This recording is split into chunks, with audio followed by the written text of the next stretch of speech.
I'm Myra, 32 years old, and last week my mother stood up at my sister's rehearsal dinner and told 80 guests I wasn't her real daughter. She said it with a smile, in front of everyone, while announcing she was paying for the wedding, with money I'd secretly been giving them for 10 years. The whole room turned to look at me. I could feel their pity, their whispers, the weight of public humiliation pressing down on my chest. And then I smiled back, because I knew something they didn't. 3 words later, my mother's face went white.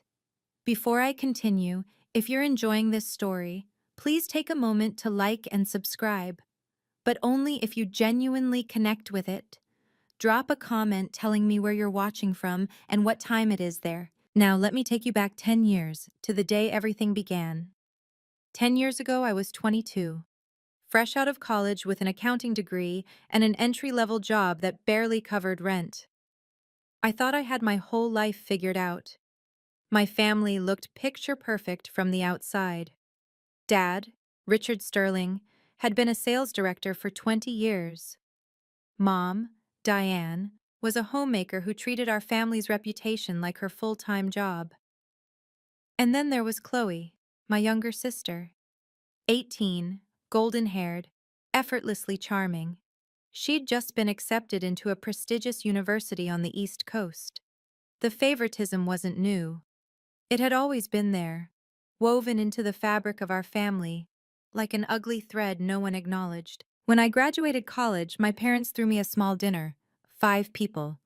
Mom said, "You don't like crowds anyway, Myra." I didn't argue. I never did. 2 months later, Chloe got her acceptance letter.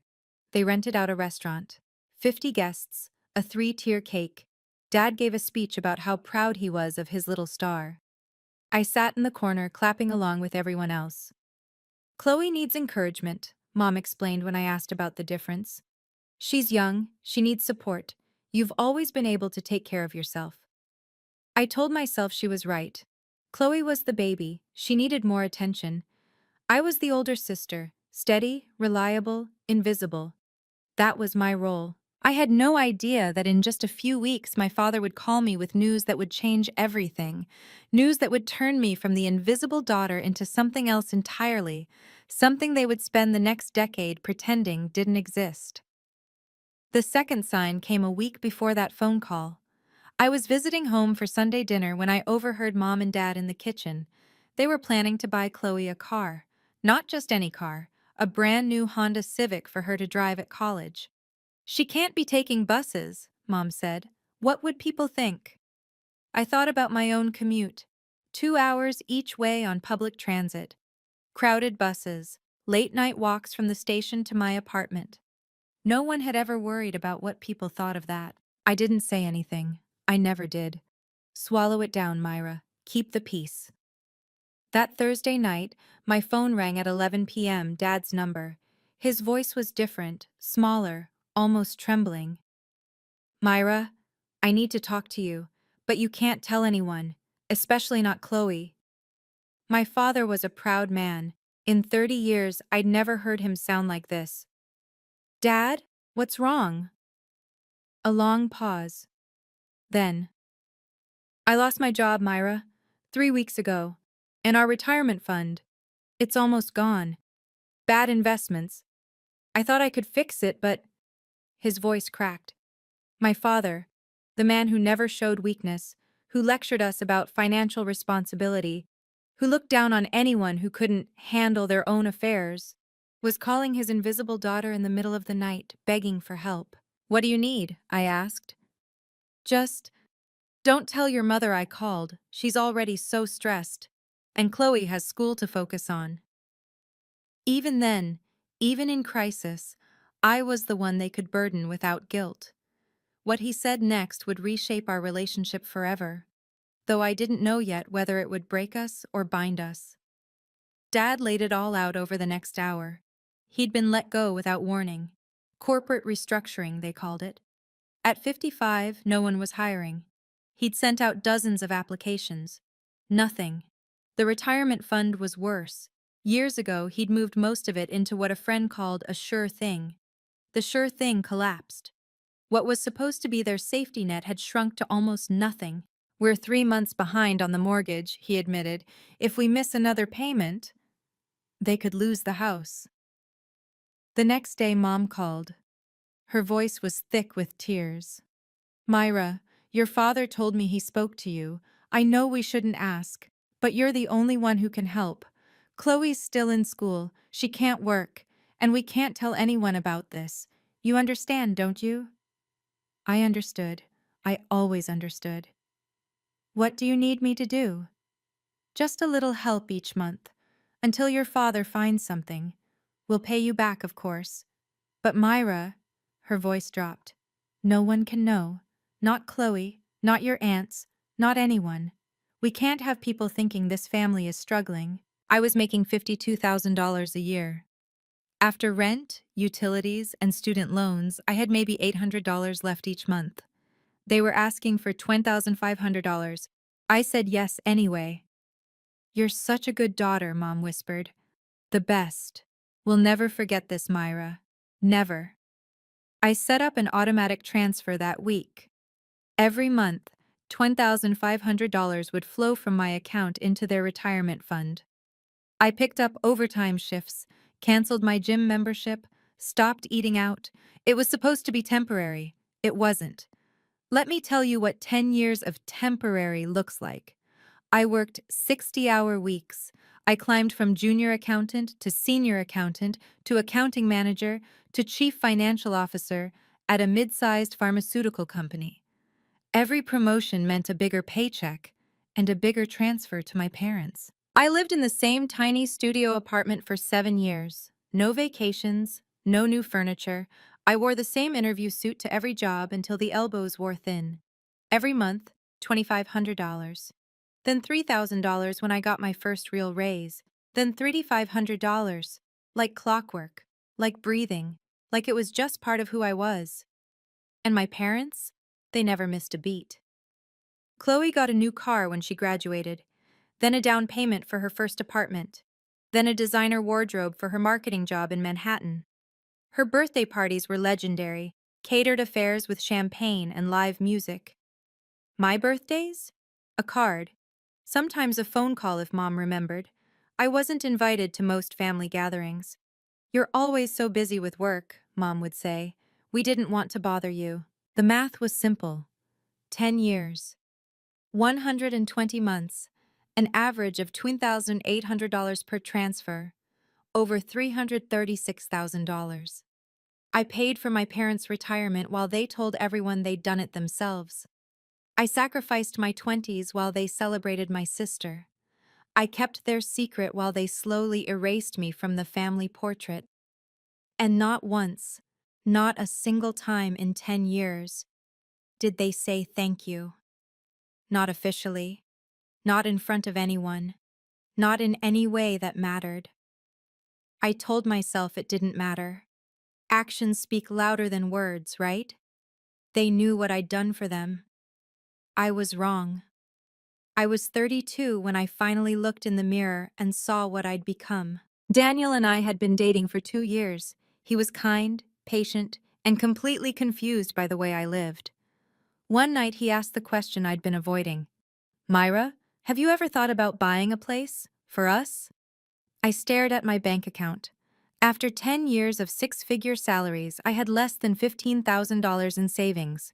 No house, no investments, no retirement fund of my own. Everything had gone to them. I'm not sure I can," I admitted. Daniel's face fell. Not with anger, with concern.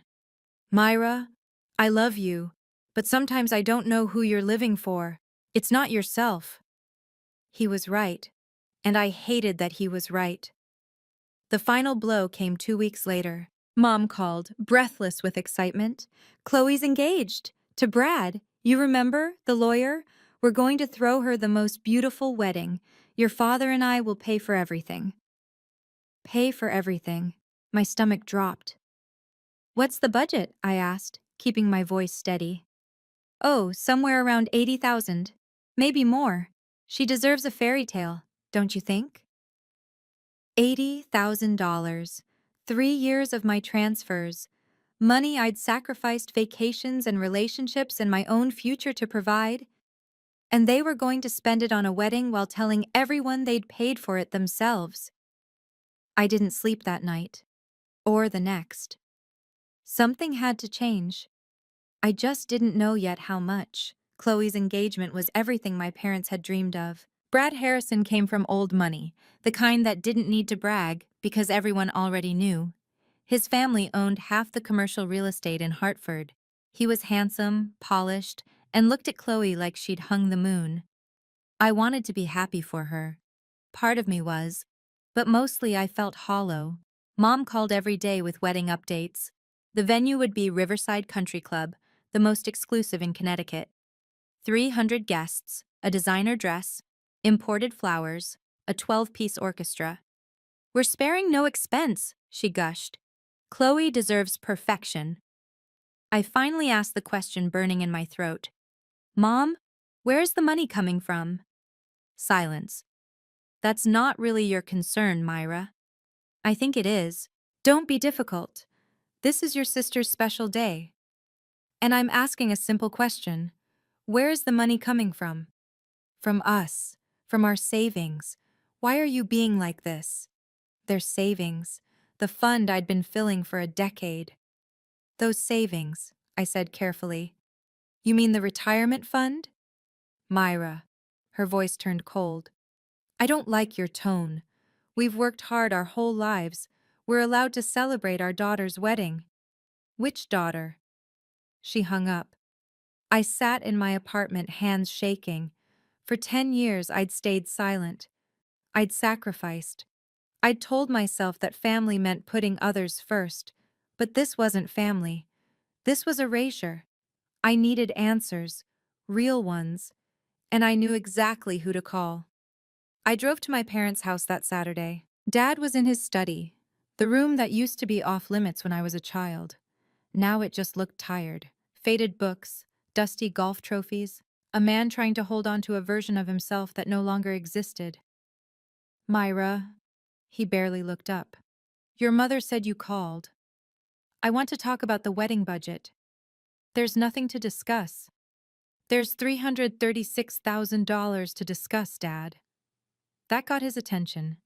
Excuse me? I've been transferring money to your retirement fund for 10 years. You know exactly where it came from, and now you're spending it on Chloe's wedding while telling everyone you saved for it. His jaw tightened. What do you want? A medal? I want acknowledgement. I want honesty. You want attention. He stood up, his voice rising. That's always been your problem, Myra. You do something nice, and then you need everyone to applaud. Chloe doesn't need validation for everything she does. Chloe hasn't done anything. She's brought pride to this family. She's given us joy. What have you given us? Money? He laughed bitterly. Money is easy. Being a daughter is harder. I felt like I'd been slapped. I've given you 10 years of my life, and we gave you 22 years of ours. We raised you, fed you, educated you. That money was your obligation. It's what children do. It was a gift, Dad, freely given, and you never once what? Thanked you? He sat back down, dismissive. Grow up, Myra. The world doesn't owe you gratitude. I left without another word, but I'd already made my decision. The next morning, I called Marcus Webb. Marcus had been my family's financial advisor for 15 years, distinguished, professional, discreet. He was the only person outside our family who knew the truth about those monthly transfers. Myra. His voice was warm but cautious. I was wondering when you'd call. You know why I'm calling. A pause. I can guess. I need to know the current state of my parents' retirement fund and whether they've made any large withdrawals recently. Marcus was quiet for a long moment. Technically, I shouldn't disclose this without their permission. Marcus, I've been the primary contributor to that fund for a decade. I think I've earned some transparency. He sighed. You're right. And honestly, Myra, I've been uncomfortable with this situation for years. He pulled up the records. Current balance is approximately $280,000, almost entirely from your contributions over the past 10 years. My stomach tightened. And the withdrawals? Another pause. $60,000, 3 weeks ago. For the wedding? I'm not officially allowed to confirm that, but yes. I closed my eyes. Marcus, what are my legal options here? Well, the transfers were classified as gifts. You can't reclaim them. He hesitated. But you can stop contributing at any time. There's no contract, no obligation, just an automatic transfer that you control. Would you be able to verify my contributions if someone asked? I have complete records, dates, amounts, everything, but Myra, why?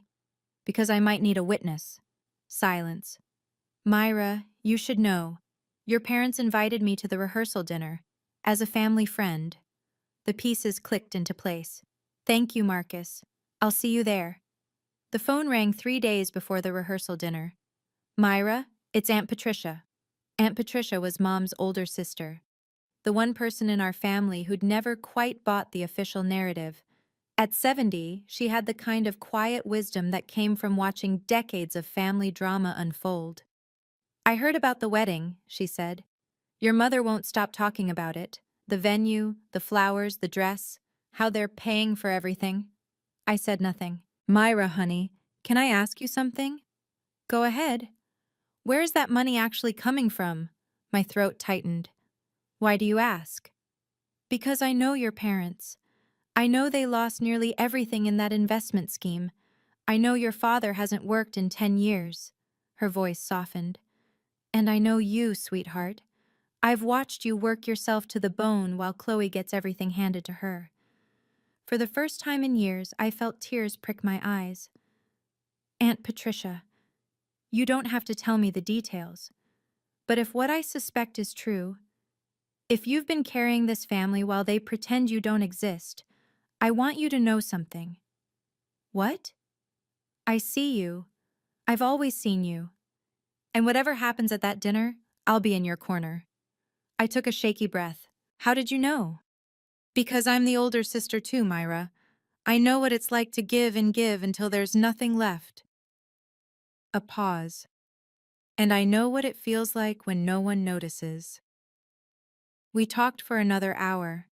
By the end, I had something I hadn't had in years. An ally. That night, I sat at my computer and opened a folder I hadn't touched in years. Bank confirmations. 120 of them. Every single month for 10 years. Transfer confirmed. $2,500 to Sterling Family Trust. Transfer confirmed. $3,000 to Sterling Family Trust. Transfer confirmed. $3,500 to Sterling Family Trust. Each email was a timestamp, a receipt, proof. I forwarded them all to Marcus Webb. Then I backed them up to 3 different cloud services. Then I printed the first and last pages. Daniel found me at 2 a.m., surrounded by papers. What are you doing? Preparing. He sat down beside me, scanning the documents. His expression shifted from confusion to understanding to something like awe. Myra, this is over $300,000. I know. And they never know. He was quiet for a long moment. Then he took my hand. What are you planning? I don't know yet. I stared at the stack of papers. I've spent 10 years being silent, hoping they'd see what I'd done, hoping it would be enough to make them love me the same way they love her. And now? Now I realize that silence isn't a virtue. It's a cage I built for myself. I squeezed his hand. I'm done being invisible, Daniel. I'm done hoping my actions will speak for me. What changed? Mom called me not their real daughter to Aunt Patricia last week, while planning to spend my money on Chloe's wedding. Daniel's jaw tightened. I'm going to that rehearsal dinner, I said. And I'm not going to make a scene. But if they try to erase me in public... I looked at the stack of emails. I'm going to tell the truth. Now, I want to pause here for a moment. If you're wondering what I did next, trust me, I wasn't sure either at the time. But before we continue, I'm curious. What would you do? Would you confront them publicly or try to handle it privately? Let me know in the comments. And if you want to find out what happened at that rehearsal dinner, keep watching. The Riverside Country Club looked like something from a movie. Crystal chandeliers hung from vaulted ceilings. Fresh peonies cascaded from every surface. Waiters in crisp white jackets circulated with champagne flutes on silver trays. The kind of elegance that whispered old money while costing new money fortunes. 80 guests mingled beneath soft golden light. Friends, family, colleagues.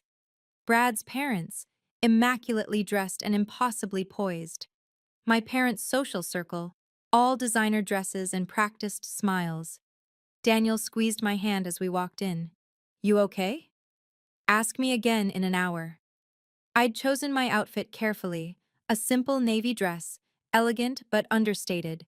I wasn't here to compete with Chloe, I was here to survive. The first person I spotted was Marcus Webb. He stood near the bar, nursing a scotch, looking uncomfortable in his role as family friend. Our eyes met. He nodded almost imperceptibly. Then I saw Aunt Patricia at a corner table. She winked at me. A small gesture, but it steadied my nerves. Myra, you came! Chloe rushed over, champagne in hand, glowing in a white cocktail dress. She hugged me like we were close. We weren't. Of course I came. It's your rehearsal dinner. I'm so glad. Mom wasn't sure you'd show up. You know how you are with family events. How I am, like I'd been the one avoiding them. Wouldn't miss it, I said. She bounced off to greet other guests, and I was left standing in the middle of the room, surrounded by people who barely knew I existed. The chandeliers sparkled, the champagne flowed, everything was perfect. I had no idea that in less than 30 minutes, perfection would shatter. The clinking of a glass cut through the chatter. My father stood at the head table, champagne raised, my mother beside him in a silk dress that probably cost more than my first car. They looked like the perfect couple. Successful, generous, proud parents. May I have everyone's attention, please? The room quieted. 80 faces turned toward them. Diane and I want to thank you all for being here tonight. Dad's voice carried that salesman's warmth, smooth and practiced. 28 years ago, we were blessed with a daughter who has brought nothing but joy into our lives. I felt Daniel's hand find mine under the table. Chloe, Dad continued, you've made us prouder than we ever imagined. And Brad, he nodded toward the groom-to-be, we couldn't have asked for a better man to join our family. Polite applause. Brad smiled modestly. Then my mother took over. As many of you know, we've been planning this wedding for months. She laughed lightly. And I'm proud to say that Richard and I have taken care of everything. The venue, the catering, the flowers, all of it. Something cold settled in my stomach. We've saved our whole lives for this moment, Mom continued, her voice swelling with emotion. Because our daughter deserves nothing but the best. She paused. And then her eyes found mine across the room. We're paying for everything, she said, her smile sharp, because our real daughter deserves it. The room went still. Unlike some people. Every head turned to look at me. I felt the weight of 80 stares, the whispers starting, the judgment forming, and my mother just stood there, smiling, waiting for me to crumble. But I didn't crumble. I smiled back. The silence lasted 3 heartbeats. Then the whispers began. Who is she talking about? That's the older daughter, isn't it? Why would she say that?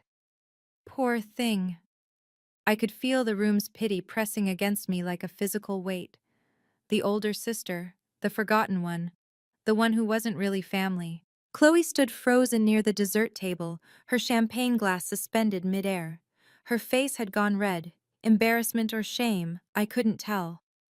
Brad was frowning, clearly uncomfortable. At the bar, Marcus Webb had set down his scotch. His expression was unreadable, but his eyes were fixed on me. Aunt Patricia was already halfway out of her chair. Daniel leaned close. "We can leave. Right now. Say the word." I shook my head slowly. Because here's the thing about being invisible for 32 years. You learn to watch, to wait, to calculate. And in that moment, watching my mother's triumphant smile, I realized something. This wasn't an accident. This wasn't a slip of the tongue. This was intentional. She'd planned this, chosen her words, waited for maximum audience. She wanted to humiliate me in front of everyone, to cement the narrative that I was the outsider, the disappointment, the daughter who didn't count. She expected me to cry, to leave, to prove her right. I thought about 10 years of silence, $336,000 in transfers, every birthday ignored, every sacrifice dismissed, and something inside me shifted. Not anger, something quieter, cleaner, clarity. I picked up my champagne glass and rose to my feet. The whispers stopped. My mother's smile flickered. "Actually," I said, my voice steady, "I'd like to add something to that toast." Every eye in the room was on me now. I could feel my heartbeat in my throat, but my hands were steady. 10 years of swallowing my words had taught me one thing. When you finally speak, make it count. Thank you, Mom, for that memorable toast. I kept my voice pleasant, controlled. I especially appreciate being called not your real daughter in front of 80 people. That was a nice touch. Nervous laughter rippled through the crowd. My mother's smile was frozen. But since we're sharing tonight, I'd like to clarify one small detail. I turned toward the bar, where Marcus Webb stood motionless. "Mr. Webb, you've been our family's financial advisor for 15 years. Would you mind confirming something for me?" Marcus looked like a man caught between two oncoming trains. "Myra!" My father's voice was sharp. "This isn't the time." "Actually, Dad, I think it's exactly the time." I didn't raise my voice. I didn't need to. "Mom just told everyone that you saved your whole lives to pay for this wedding. I just want to make sure we're all on the same page about what savings means."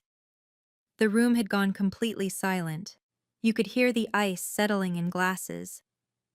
"Mr. Webb," I continued, "in the past 10 years, who has been the primary contributor to my parents' retirement fund?" Marcus glanced at my father, then my mother, then back at me. "Myra, I'm not sure I should—" "You have the records. You've had them for a decade." I kept my voice gentle. "I'm not asking you to violate confidentiality. I'm asking you to tell the truth." The silence stretched. Then Marcus Webb straightened his shoulders. "I think," he said quietly, "everyone deserves to know the truth."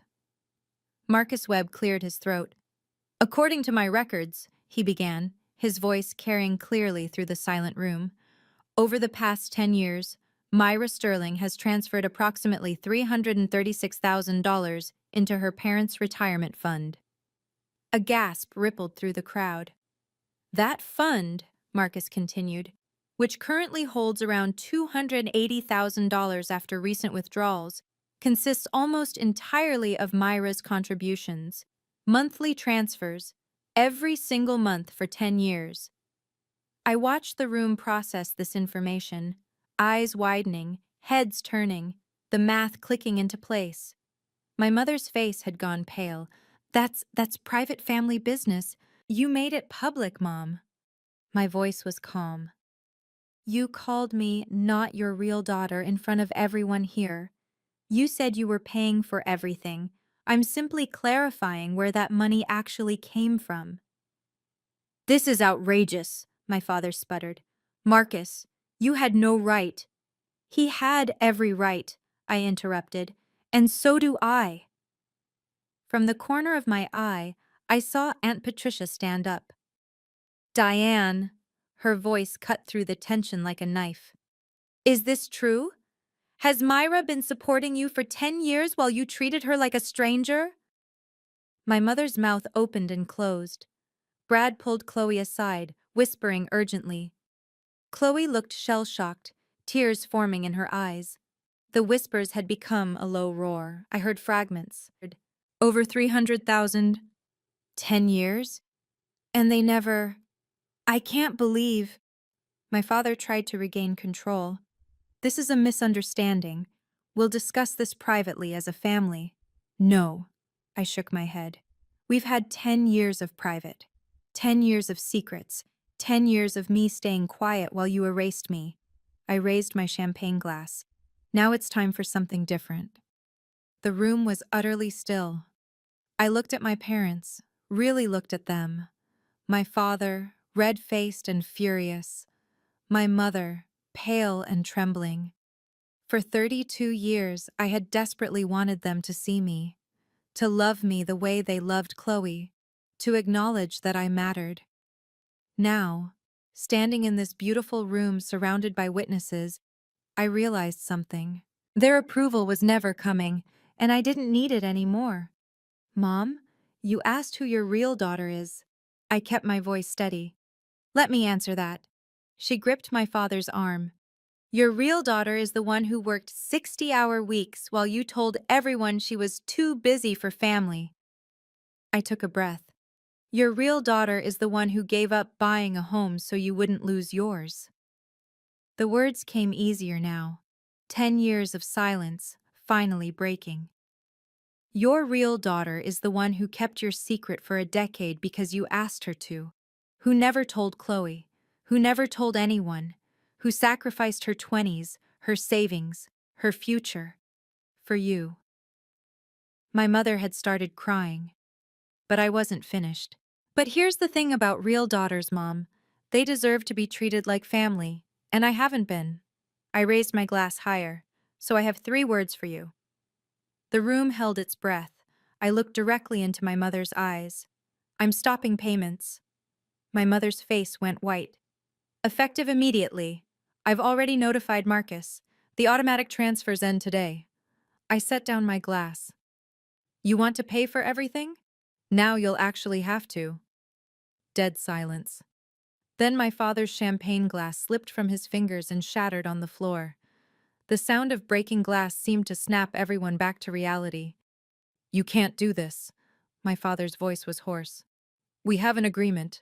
We have nothing in writing, Dad. No contract, no legal obligation.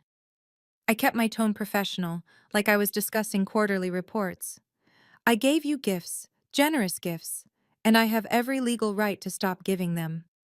Myra, please. My mother reached toward me, tears streaming. You'll destroy this family. Is that what you want? I'm not destroying anything. I'm just refusing to be destroyed anymore. Marcus Webb quietly gathered his jacket, clearly relieved to have the truth finally out. He caught my eye and nodded once. Validation, confirmation. Brad had pulled Chloe to the edge of the room. They were in intense conversation, his hand on her shoulder, her face crumpled with confusion and something else. Was it guilt? The other guests didn't know where to look. Some stared at my parents with new eyes. Others whispered behind hands. A few were already reaching for their phones. This is insane, my father tried again. You're making yourself look ridiculous. Richard, Aunt Patricia's voice cut through his bluster. Stop! You've said enough. She walked over and stood beside me. For 10 years, I watched my niece fade into the background while you celebrated Chloe. For 10 years, I suspected something wasn't right. She looked at my mother, her own sister, with something like pity. I never imagined it was this. My mother sobbed harder. I touched Aunt Patricia's arm gratefully. Then I turned back to my parents. I don't want you to suffer, I said quietly. But I'm done suffering for you. Daniel stood up and took my hand. It was time to go. I picked up my clutch and looked at Chloe one last time. She was still crying, Brad's arm around her. I walked over, and she flinched like I might hit her. Chloe. Myra, I didn't know. I swear I didn't. I believe you. And I did. Chloe had been raised in a bubble of favoritism so complete that she'd never questioned where it came from. I don't blame you for any of this, Her lip trembled. But the wedding will still happen. Brad loves you. That's real. I took her hand briefly. But it won't happen on my money, and I hope someday you understand why that matters. I turned to go.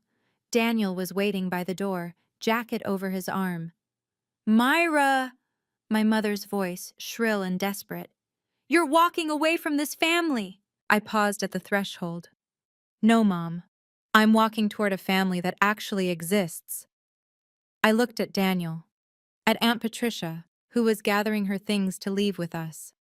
One that sees me, that values me, that doesn't need me to buy my way in. I stepped into the night. The air was cool and clean. Behind me, I could hear my father's voice rising, my mother's sobs, the chaos of a party that had become something else entirely. Daniel wrapped his arm around me. You did the right thing. I know, but my voice cracked. So why does it hurt so much?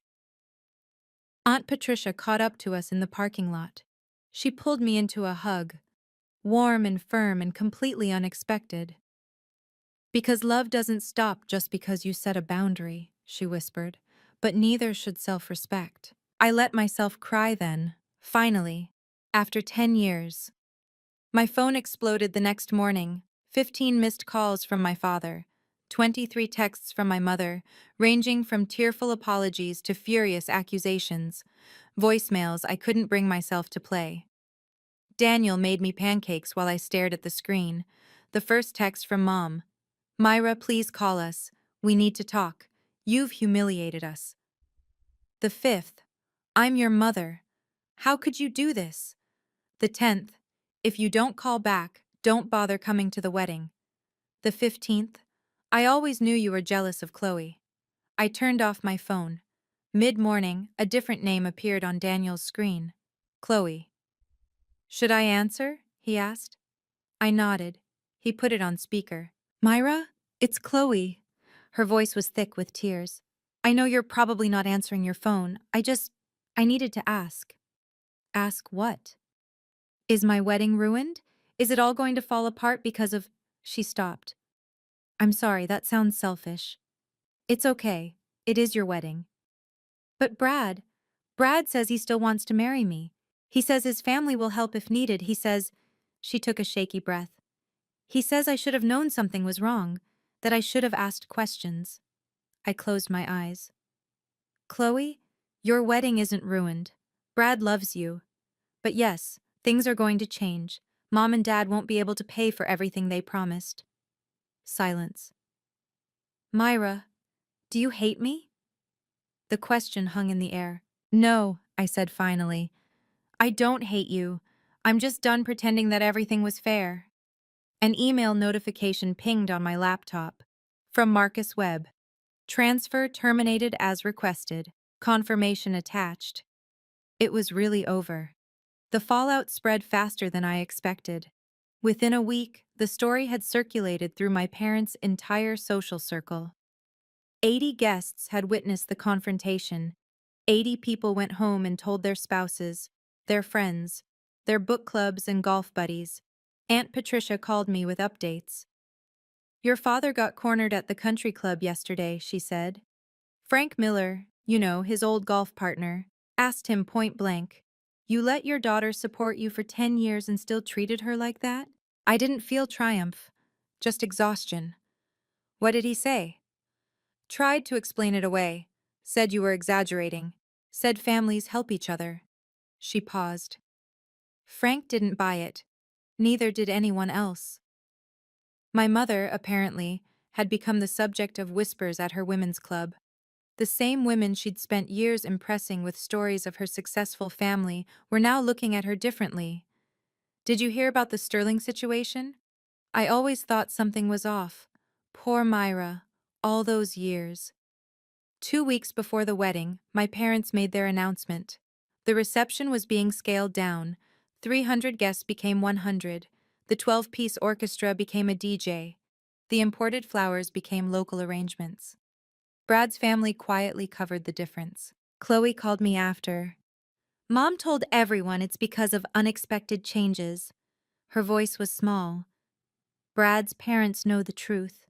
They were not impressed. I'm sorry, Chloe. Don't be. She hesitated.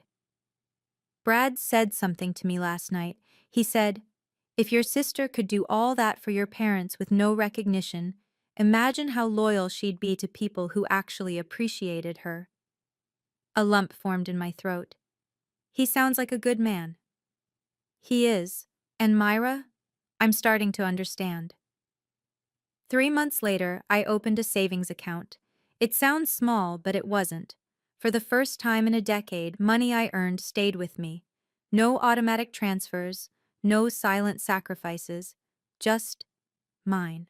Daniel and I started looking at apartments together, real ones, with room for a future.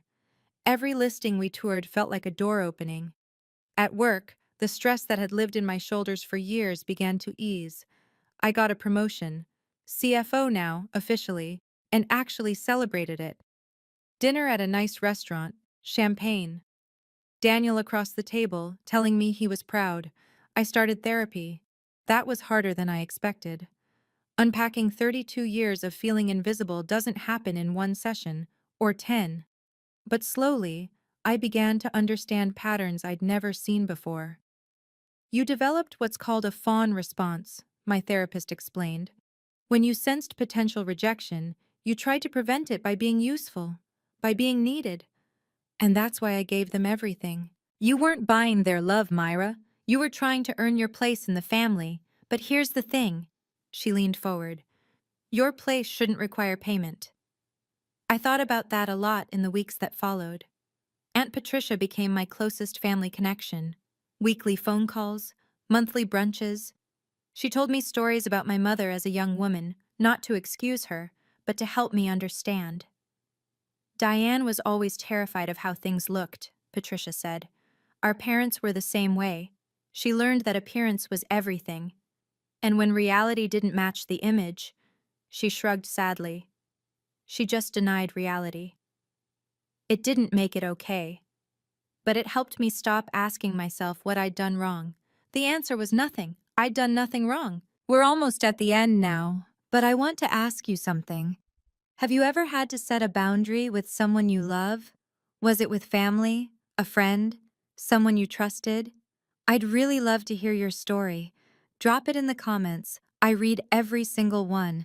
And if you're going through something similar right now, I hope my story gives you a little bit of courage. Let's finish this together. Chloe's wedding was smaller than planned, but it was beautiful. I went. Not for my parents, I barely spoke to them, but for Chloe.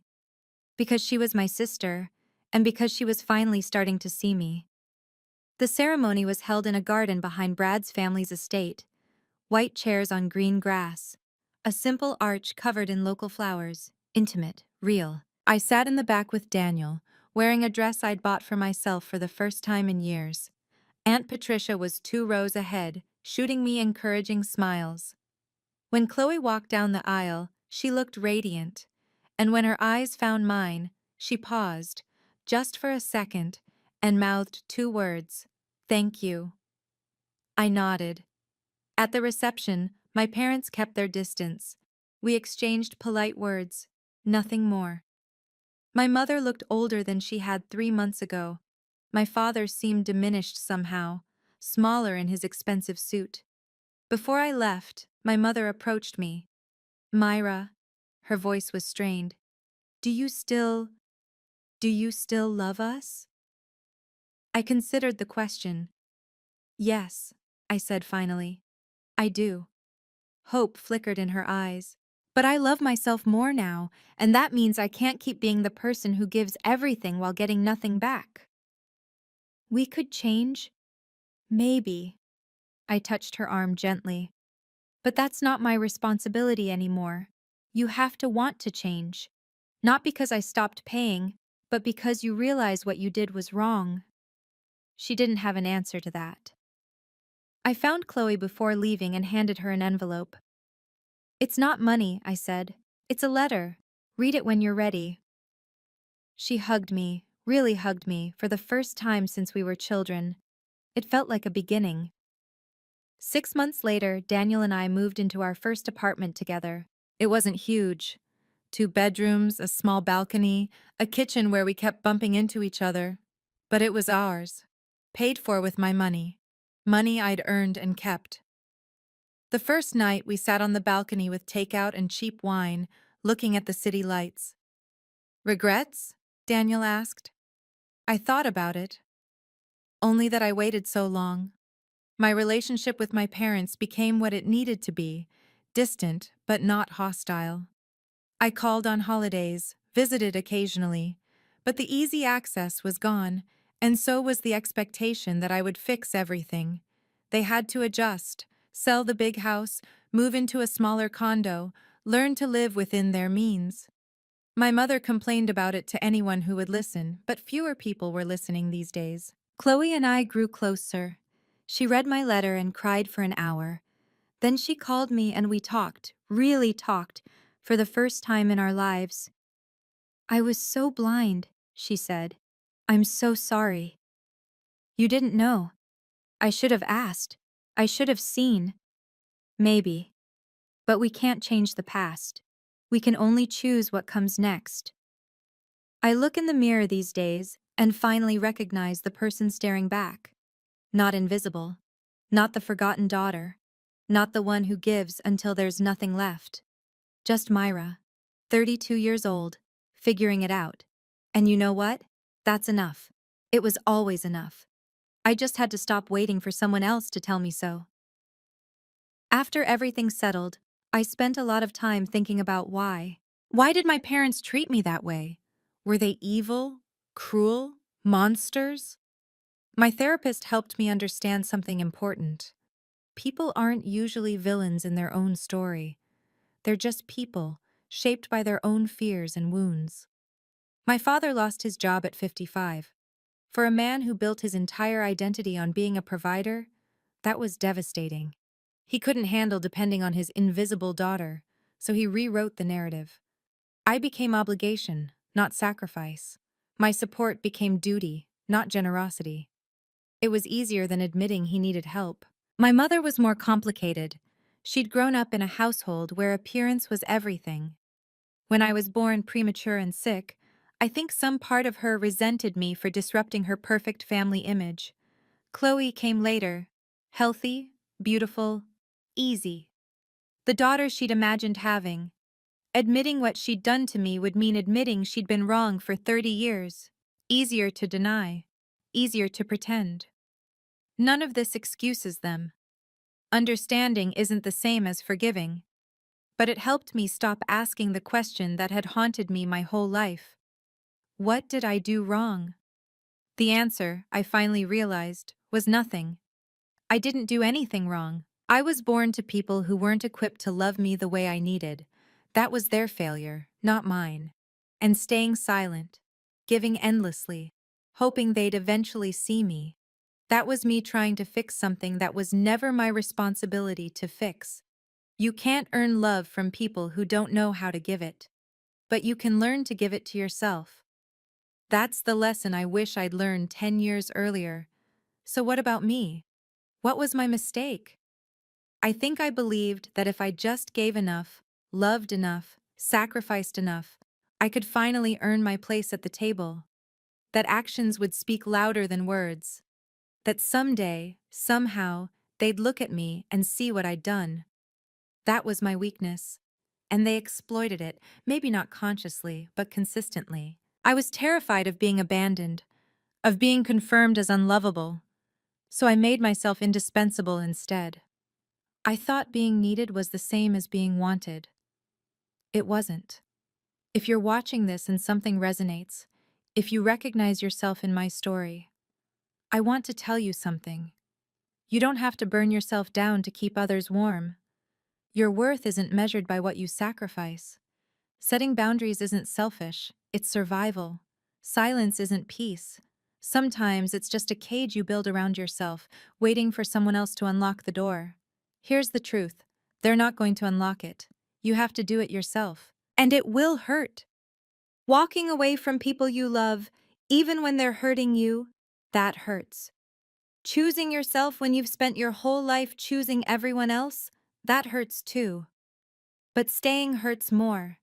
I know because I did it for 10 years. So if you're in that place right now, wondering whether you deserve better, let me answer that for you. Yes, you do. Not because I say so, but because it's true. And the moment you start believing it, really believing it, everything changes. I'm not angry at my parents anymore. I'm not trying to punish them. I'm just finally, for the first time in my life, putting myself first.